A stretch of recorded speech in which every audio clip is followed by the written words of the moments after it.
Hello, good morning. എല്ലാവർക്കും നമസ്കാരം.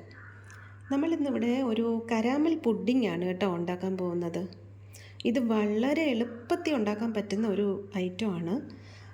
വളരെ കുറച്ച് ഇൻഗ്രീഡിയൻസ് മാത്രം മതി. എപ്പോഴും നമ്മളുടെ വീട്ടിൽ അവൈലബിൾ ആയിട്ടുള്ള കുറച്ച് ഇൻഗ്രീഡിയൻസ് മാത്രം കൊണ്ട് നമുക്കിത് ഉണ്ടാക്കിയെടുക്കാൻ പറ്റും.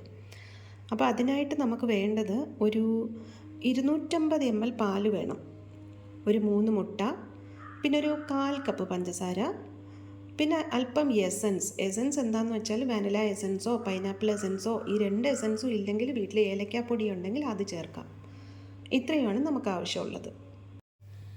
ഇപ്പം നമുക്ക് പഞ്ചസാര ഒന്ന് കരാമൽ ചെയ്തെടുത്തിട്ട് വരാം. അതിന് വേണ്ടിയിട്ട് ഞാനൊരു 1/4 കപ്പ് പഞ്ചസാര ഇവിടെ ഒരു നോൺ സ്റ്റിക്ക് പാനിൽ ഇട്ട് കൊടുത്തിട്ടുണ്ട്. പഞ്ചസാരയിൽ വെള്ളം ഒന്നും ഒഴിക്കേണ്ട. ആ പഞ്ചസാരയിലുള്ള അത് അലിഞ്ഞു വരുമ്പോഴത്തേക്ക് അതിനകത്തുള്ള ഒരു വെള്ളം ഇറങ്ങി അത് കുറച്ച് കട്ടിയാവും. അതിന് ശേഷമാണ് പിന്നെ പയ്യെ അത് മെൽറ്റായി ബ്രൗൺ കളർ ആവുന്നത്. ഇത് നോൺ സ്റ്റിക്ക് പാത്രം തന്നെ വേണമെന്ന് യാതൊരു നിർബന്ധവും ഇല്ല. നിങ്ങളുടെ കയ്യിൽ അടി കട്ടിയുള്ള ഏതെങ്കിലും ഒരു പാത്രം ഉണ്ടായാൽ മതി. ഇത് പിന്നെ ഈ ഒരു കരാമൽ ചെയ്യുന്ന ഈ പ്രോസസ്സ് എന്ന് പറയുന്നത് വളരെ മൈന്യൂട്ടായിട്ടുള്ള ഒരു പ്രോസസ്സാണ്. പക്ഷേ ഇത് ശ്രദ്ധിച്ച് ചെയ്തില്ലെങ്കിൽ ഈ ഒരു കാര്യം കൊണ്ട് തന്നെ നമ്മുടെ പുഡിങ്ങിൻ്റെ ടേസ്റ്റ് മൊത്തം പോകും. കാരണം ഇത് അടി പിടിക്കുകയെങ്ങാനും ചെയ്താൽ ആ പഞ്ചസാരയുടെ ഒരു കയ്പ്പ് അങ്ങനെ നിൽക്കും. അതുകൊണ്ട് ആദ്യം കുറച്ച് ഹൈ ഫ്ലെയിമിൽ വെച്ചിട്ട് ഇത് അലിഞ്ഞ് തുടങ്ങുമ്പോഴത്തേക്ക് ലോ ഫ്ലെയിമിൽ വെച്ച് നന്നായി തുടരെ ഇളക്കിക്കൊണ്ടിരിക്കണം. ഇത് കട്ടി പിടിക്കും. കുറച്ച് കട്ടി പിടിച്ച് ഉരുണ്ട് കൂടിയതിന് ശേഷമേ പയ്യെ അത് അലിഞ്ഞ് വരുള്ളൂ. ടെൻഷൻ ആകാതെ കറക്റ്റായിട്ട് കണ്ടിന്യൂസായി ഇളക്കി കൊടുത്താൽ മതി. ഇപ്പോൾ ഈ കരാമൽ നന്നായിട്ടൊരു ബ്രൗൺ കളറിലായി വരുന്നുണ്ട്. ഒരല്പം കൂടെ ഒന്ന് ബ്രൗണിഷ് ആയിക്കോട്ടെ.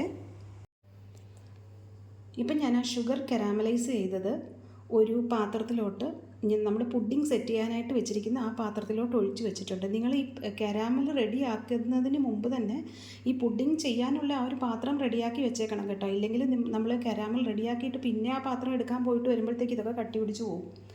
അതുകൊണ്ട് അത് ഓൾറെഡി ആ പാത്രം നമ്മൾ റെഡിയാക്കി വെച്ചേക്കണം. ഇപ്പം ഞാനതിൽ ഒഴിച്ച് വെച്ചിട്ടുണ്ട്. ഇനി നമുക്ക് പുഡിങ്ങിനുള്ള ആ ഒരു മിശ്രിതം റെഡിയാക്കി എടുക്കാം. ഇപ്പം ഞാൻ ഇതിലൊരു 3 മുട്ട, ഒരു 4 ടേബിൾ സ്പൂൺ പഞ്ചസാര, ഒരു 250 ml ഇളം ചൂടുള്ള പാല്, നമ്മുടെ കൈ കൊണ്ടൊക്കെ തൊടാൻ പറ്റുന്ന ആ പരുവത്തിലുള്ള ഒരു പാല്, പിന്നെ ഒരു 4 ഡ്രോപ്പ് പൈനാപ്പിൾ എസൻസ് ഒഴിച്ചിട്ടുണ്ട് ഇതിൽ. അത് എന്തിനാന്ന് വെച്ചാൽ ഈ മുട്ടയുടെ സ്മെല്ലൊക്കെ ഒന്ന് മാറാൻ വേണ്ടിയാണ് എസൻസ് ഒഴിക്കുന്നത്. ഇത്രയും കൂടെ ഒഴിച്ച് നമുക്ക് നന്നായിട്ടൊന്ന് ബീറ്റ് ചെയ്തെടുക്കണം. ബീറ്റ് ചെയ്യണമെന്ന് പറഞ്ഞാൽ ഒരുപാടങ്ങ് ബീറ്റ് ചെയ്ത് പതയൊന്നും വരുന്ന ലെവലിൽ ബീറ്റ് ചെയ്യരുത്. ചെറുതായിട്ട് ഇതെല്ലാം കൂടെ ഒന്ന് കൂട്ടി യോജിപ്പിക്കുന്ന തരത്തിൽ ഇതൊന്ന് യോജിപ്പിച്ചെടുത്ത് കൊണ്ടുവരണം. ഇപ്പം നമ്മൾ ഈ പുഡിങ്ങിന് സെറ്റ് ചെയ്ത് വെച്ചിരിക്കുന്ന ഈ മിശ്രിതം ഇതൊരു അരിപ്പിൽ അരിച്ച് നമ്മൾ ആ കരാമൽ ചെയ്ത് ചുറ്റിച്ച് വെച്ചിരുന്ന ആ പാത്രത്തിലോട്ട് ഒഴിക്കുക. എന്താണെന്ന് വെച്ചാൽ നമ്മൾ ഈ അരിപ്പിൽ അരിക്കുന്നത് എന്തിനാണെന്ന് വെച്ചാൽ കുറച്ച് നമ്മൾ ചൂട് പാലിലല്ലേ ഈ മുട്ട പൊട്ടിച്ചൊഴിച്ചത്. അപ്പോൾ കുറച്ച് കട്ടയൊക്കെ കിടക്കുമല്ലോ, അതില്ലാതാകാനാണ് അരിച്ചൊഴിച്ചത്. ഞാനിപ്പോൾ അത് അരിച്ചൊഴിച്ചു. ഇനി ചെറുതായിട്ട് ഇങ്ങനെ ഒന്ന് ടാപ്പ് ചെയ്ത് കൊടുക്കണം. എയർ ബബിൾസ് വല്ലതൊക്കെ ഉണ്ടെങ്കിൽ പോകാൻ വേണ്ടിയിട്ടൊന്ന് ടാപ്പ് ചെയ്ത് കൊടുക്കണം. ഇത് നന്നായിട്ട് നമ്മുടെ ഫോയിൽ പേപ്പർ വെച്ച് ഇതൊന്ന് കവർ ചെയ്തെടുക്കണം. എൻ്റെ കയ്യിലിപ്പോൾ ആ ഫോയിൽ പേപ്പർ 3 ഷീറ്റായിരുന്നു. അതുകൊണ്ട് ഞാൻ 3ആയിട്ടാണ് കവർ ചെയ്തിരിക്കുന്നത്. നിങ്ങളുടെ കയ്യിൽ ഒരു ഒറ്റ ഷീറ്റ് ഫോയിൽ പേപ്പർ ഉണ്ടെങ്കിൽ അത് വെച്ച് നല്ല ടൈറ്റായിട്ട് മൂടി ഒന്ന് കവർ ചെയ്തെടുത്തിട്ട് നമ്മളൊരു പാത്രത്തിൽ തട്ട് വെച്ചിട്ട് അതിനകത്ത് വെച്ച് സ്റ്റീം ചെയ്തെടുക്കുകയാണ് ചെയ്യുന്നത്. ഇപ്പോൾ നമുക്ക് പാത്രത്തിൽ ഒരു വെള്ളം ഞാൻ വയ്ക്കാൻ പോവാണ്. ഞാൻ ഇതുപോലെ ഒരു പാത്രം അടുപ്പിൽ വെച്ചിട്ട് നമ്മുടെ പുഡിംഗ് സെറ്റ് ചെയ്ത പാത്രം ഫോയിൽ പേപ്പർ വെച്ചത് അകത്ത് വെച്ചിട്ട് ഒരു പാത്രം വെച്ച് അടച്ചും കൊടുത്തിട്ടുണ്ട്.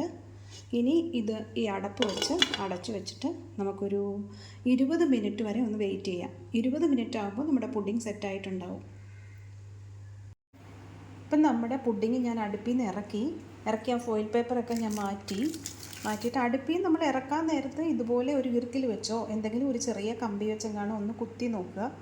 അതിലിങ്ങനെ ഒട്ടിപ്പിടിക്കുന്നില്ല എന്നുണ്ടെങ്കിൽ അത് വെന്തു എന്നർത്ഥം. അപ്പോൾ ഇത് നന്നായിട്ട് വെന്തിട്ടുണ്ട്. ഇനിയിപ്പോൾ ഞാൻ എന്ത് ചെയ്യാൻ പോകുന്നത് വെച്ചാൽ ഇതെടുത്ത് നമ്മളൊന്ന് ഒരു 2 മണിക്കൂർ ഒന്ന് ഫ്രിഡ്ജിൽ വയ്ക്കാം. ഒന്ന് തണുത്തതിന് ശേഷം നമുക്ക് ടിൽറ്റ് ചെയ്യാം. ഇപ്പോഴേ വേണമെങ്കിലും ടിൽറ്റ് ചെയ്തിട്ട് ഫ്രിഡ്ജിൽ വയ്ക്കാം, പക്ഷേ ഒന്ന് തണുത്തതിന് ശേഷം ചെയ്യുന്നതാണ് നല്ലത്. അപ്പം അങ്ങനെ ഞാനിപ്പോൾ എടുത്ത് ഫ്രിഡ്ജിലോട്ട് വയ്ക്കാൻ പോവാണേ.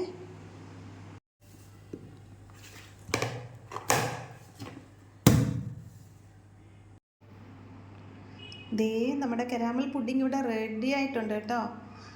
നമ്മുടെ കരാമൽ കസ്റ്റാർഡ് ഇവിടെ റെഡി ആയിരിക്കുകയാണ്.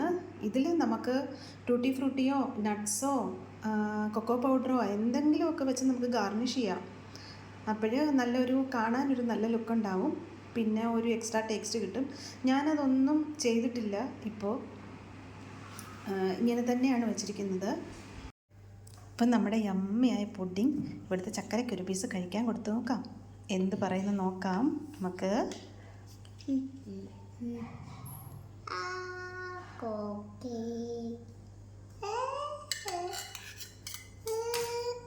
ചക്കര കഴിച്ചേ, കൊള്ളാമോ? നല്ല അതൊക്കെ നന്നായിരിക്കുന്ന. ഓക്കേ, നല്ല ഇഷ്ടപ്പെട്ടാ? നമ്മുടെ പുഡിംഗ് വളരെ നന്നായിട്ടുണ്ടെന്ന് ഇവിടുത്തെ ചക്കരയും പറഞ്ഞിട്ടുണ്ട്. നിങ്ങൾ അവൻ പറയുന്നൊന്നും വിശ്വസിക്കേണ്ട കേട്ടോ. നിങ്ങൾ വീട്ടിൽ ട്രൈ ചെയ്ത് നോക്കിയിട്ട് ഇഷ്ടപ്പെടുകയാണെങ്കിൽ ലൈക്ക് ചെയ്യാനും കമൻറ്റ് ചെയ്യാനും സബ്സ്ക്രൈബ് ചെയ്യാനും മറക്കല്ലേ. അപ്പം നല്ലൊരു റെസിപ്പി ആയിട്ട് വീണ്ടും വരാം. Have a good day, by.